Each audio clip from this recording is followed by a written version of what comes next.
qarax miino oo nuuca dhulka lagu aasay isla markaana jugtiisa laga maqlay qaar ka mid ah degmooyinka gobolka Banaadir ayaa waxa uu ka dhacay degmada Daynile gaar ahaan halka loo yaqaano ceelka Ifis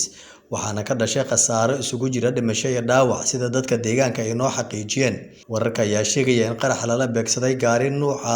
dagaalka ee loo yaqaano Cabdibilaha kaas oo la sheegay inuu leeyahay mid ka mid ah gudoomiyaasha maamulka gobolka Banaadir. Qaraxa inta la xaqiijiyay waxaa ku geeriyooday 3 ruux oo kala ah 2 caruur oo walaalo ah oo wada marayay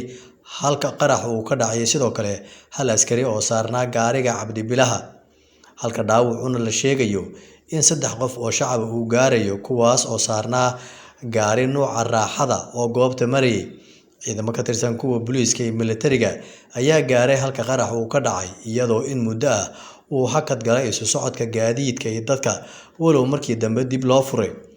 Mas'uuliyiinta laamaha amniga dowladda Soomaaliya weli kama aysan hadlin qaraxaasi hase yeeshee waxa uu ku soo beegmayaa qaraxani